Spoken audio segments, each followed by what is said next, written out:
Everyone, আশা করি আপনারা খুব ভালো আছেন, আমরাও ভালো আছি। আজ মঙ্গলবার, আমাদের বাড়ি আজকে বাউনি বাঁধা, মানে পৌষ সংক্রান্তির আজকে শুরু। কালকে সংক্রান্তি, তার আগের দিন থেকে আমাদের পিঠে উৎসব বাড়িতে শুরু হয়ে যায়।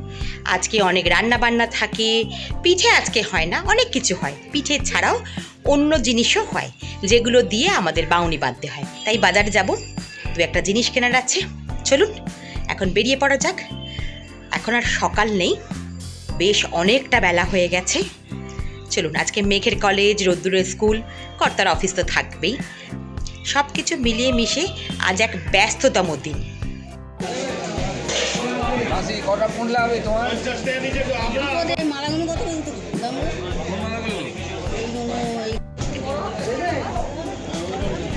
বাজার করতে গেছিলাম, বাড়ি ফিরছি।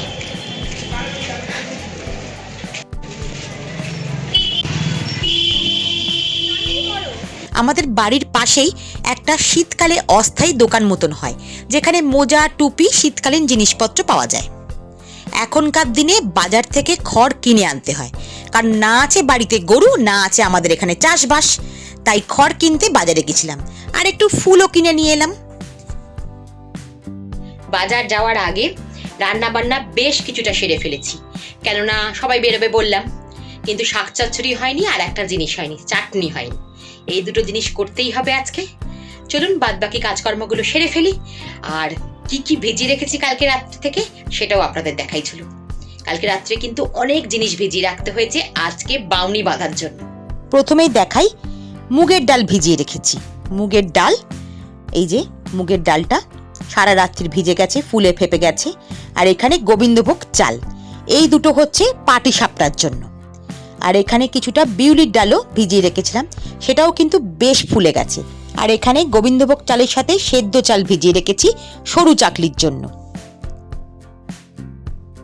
মাঝখানে অনেকটা সময় কেটে গেছে, এ দেখুন মাছের ঝাল হয়ে গেছে। শাক গরম জলের মধ্যে ভিজিয়ে রেখেছি, লাউ দিয়ে ডালটাও হয়ে গেছিল। এখন আমি বানাচ্ছি শাক চচ্চড়ি। মানে মাঝখানে অনেকটা সময় পেরিয়ে গেছে, মানে বললাম সকলে কিন্তু বেরিয়ে গেছে। এখন বাড়িতে আমি একা আছি, রান্না বান্নাগুলো সারতে হবে ঝটপট। এখন বানাচ্ছি শাক চচ্চড়ি। এই শাক চচ্চড়িটা আমাদের আজকে বানাতেই হয়। সারা শীতকাল জুড়ে এই পালং শাকের চচ্চড়ি আমরা মূলো দিয়ে খেয়েছি, কিন্তু আজকে আর মূলো খাওয়া যাবে না। মানে আজকের পর থেকে আর মূলো খাওয়া যাবে না, এটাই আগেকার নিয়ম ছিল। কিন্তু এখন তো আমরা অনেকেই অনেক কিছু মানি না, যেটা ভালো সেটা আমরা সবসময় খেতে পছন্দ করি। আগেকার দিনে মাঘ মাসে কেন মূলো খেত না, তার সঠিক কারণ এখনো অবধি আমি জানি না। আমার শাশুড়ি তখন বলতেন, তাই এটা আমি শুনেছি। কথা বলতে বলতে কিন্তু শাক চচ্চড়ি অনেকটাই হয়ে গেছে। এখন বানাতে হবে ফসলের টক। নামটা নতুন মনে হলেও হয়তো অনেকেই খেয়েছেন বা অনেকে খাননি। এটা হচ্ছে এমনি আলু, রাঙ আলু, কুমড়ো, বেগুন আর বড়ি দিয়ে, তেঁতুল দিয়ে একটা চাটনি। এই চাটনিটা আমি আমার শ্বশুর বাড়িতে প্রথম খাই। আমার বাপের বাড়িতে এই রকম চাটনি কোনোদিন হয়নি। আমিও যখন প্রথম খাই, আমি কিন্তু এটা অবাকই হয়েছিলাম। কিন্তু এই চাটনিটা খেতে বেশ ভালো হয়। আমার চ্যানেলে এই রেসিপিটা আছে, আমি লিঙ্কটা দিয়ে দেবো। আমার চাটনিও কিন্তু আরেকটু ফুটলেই একেবারে তৈরি হয়ে যাবে। এখন অনেকটা বেলা হয়েছে, 3:30 বাজে। আমার খাওয়া দাওয়া পর্ব অনেকক্ষণ মিটে গেছে। এখন আমি যে জিনিসগুলো ভিজিয়ে রেখেছিলাম সেগুলো এক এক করে বেটে নিচ্ছি। পাটি সাপটার ডালার চালটা আগেই বেটে নিয়েছি, এখন বাটছি সরু চাকলির ডালার চালটা। এইগুলো বেটে রেখে গেলে তাহলে অনেকটাই কাজ আমার এগিয়ে যাবে। তারপরে আবার একটু বাদেই রোদ্দুরকে আনতে যেতে হবে। এখন বাজে বিকেল 5:30।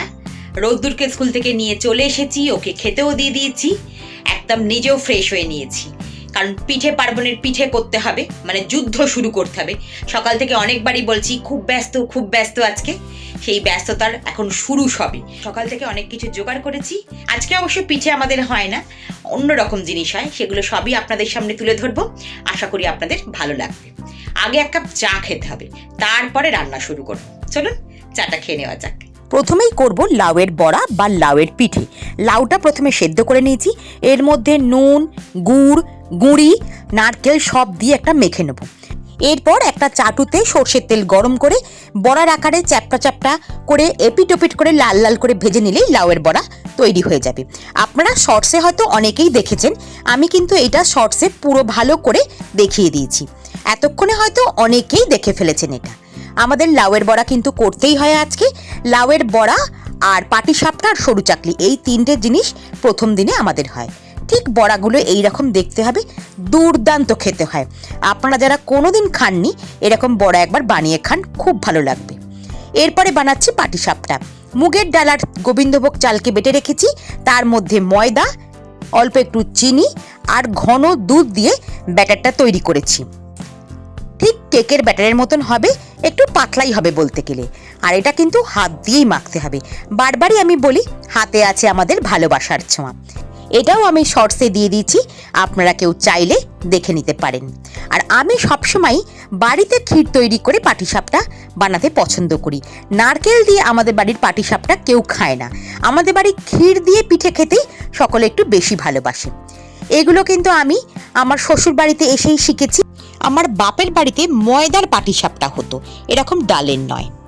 আর মুগের ডাল দিয়ে পাটিসাপটা বানানোটাও আমাদের শ্বশুর বাড়িরই রেসিপি। এটা কিন্তু আমার দিদি শাশুড়ি বানাতেন, সেখান থেকে আমার শাশুড়ি শিখেছেন, শাশুড়ি থেকে আমি শিখেছি। মানে পুরো পরম্পরায় এই রেসিপিগুলো চলে আসছে, বলতে পারেন পুরনো দিনের রেসিপি। এদিকে একটু গুড়ের রস করে নিয়েছি, খুবই পাতলা, তাতে পাটিসাপটাগুলো দেওয়া হবে। কারণ আমাদের বাড়িতে আবার শুকনো পাটিসাপটা কেউ খেতে চায় না, রসে ডোবানো পাটিসাপটা খেতেই সকলে পছন্দ করে। পাটিসাপটা সব করে নেওয়ার পর আমি ঘি দিয়ে একটু এপিট করে ভেজে নেব, তাতে পাটিসাপটার গন্ধটা আরও সুন্দর হয়ে যায়। এরকম গরম খেজুরে গুড়ের রসের মধ্যে পাটিসাপটাগুলো চুবিয়ে খেতে আহা কি যে ভালো, কি বলবো। সব শেষে করছি সরু চাকলি। সরু চাকলিটা খুব সহজ, আমরা সকলেই ধোসা বানাই, ঠিক সেই রকমই হবে, কিন্তু একটু নরম নরম হবে। তাহলেই তৈরি হয়ে যাবে এরকম সুন্দর সরু চাকলি। আমাদের শ্বশুর বাড়িতে কিন্তু সরু চাকলি অন্যরকম হতো, ওই মুগের ডাল আর আটা মিশিয়ে কিরকম একটা করতো, ওটা আমার খেতে একদম ভালো লাগতো না। এই সরু চাকলির রেসিপিটা কিন্তু আমার বাপের বাড়ি মামার বাড়িতে এই রকমই হতো, সেইখান থেকে আমি শিখেছি। তারপরে আমি আমার শাশুড়িকে শিখিয়েছিলাম। মানে শেখার তো কোনো বয়স নেই, তাই শাশুড়ির থেকে যেমন আমি অনেক কিছু শিখেছি, বেশিরভাগটাই শাশুড়ির থেকে শিখেছি। আবার শাশুড়িকেও কিন্তু আমি কিছু কিছু জিনিস শিখিয়েছি। এখন আমার শাশুড়ি আমাদের মধ্যে নেই, যখন উনি বেঁচে ছিলেন ওনার কিন্তু শেখার আগ্রহ খুব ছিল। উনি একটা কথা সবাইকে বলতেন, শেখার কোনো বয়স হয় না। আমার যখন বিয়ে হয় আমি 1 কাপ চা করতে পারতাম না, কিন্তু আমার শাশুড়ি আস্তে আস্তে একটু একটু করে সব জিনিস শিখিয়েছেন। আর আমার রান্না করার না প্রথম থেকেই নেশা ছিল, তাই আমি খুব সহজে সবকিছু শিখতে পেরেছিলাম। আজকে এইগুলো দিয়ে আমাদের বাউনি বাঁধা হবে, মানে খড় দিয়ে বাউনি বেঁধে রাখতে হয়, আর বাউনির মন্ত্র বলতে হয়। সেই মন্ত্র বলে এই যে থালাটার মধ্যে আমি বাউনি বেঁধে রাখবো। আজকের ভিডিওটা কেমন লাগলো অবশ্যই জানাবেন। আপনারা একদম কমেন্ট করেন না, একটু কমেন্ট করে জানাবেন কেমন লাগলো। পৌষ সংক্রান্তির ঠিক আগের দিন রান্না বান্না করে বাউনি বাঁধার প্রথাটা খুব প্রাচীন প্রথা, এটা আমাদের গ্রাম বাংলার প্রথা। আজকে রান্না করেছি কি দেখিয়ে দিই। ভাত, লাউ দিয়ে মুগের ডাল, বেগুন ভাজা, বড়ি দিয়ে পালং শাকের চচ্চড়ি, মাছের ঝাল, ফসলের টক, নতুন আলুর তরকারি, পাটিসাপটা, লাউয়ের বড়া আর সরু চাকলি, তার সঙ্গে আছে ঝোলা খেজুরের গুড়। এই ছিল আজকে সারা দিনের আমার রান্নাবাটি। আজকের ভিডিওটা এখানেই শেষ করছি। ভিডিওটা ভালো লাগলে লাইক করবেন। আপনি যদি আমার চ্যানেলে নতুন হন একটা সাবস্ক্রাইব করে বন্ধু হওয়ার অনুরোধ রাখলাম। আপনারা ভালো থাকবেন, সাবধানে থাকবেন। আমি খোসবাড়ি পরম্পরার চৈতালি, আজ তবে আসি।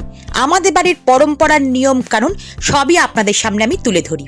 এই দেখুন, একটা খড়কে ঠিক এরকম করে বেঁধে এর ওপরে দিয়ে দিলেই বাউনি বাঁধা হয়ে যায়।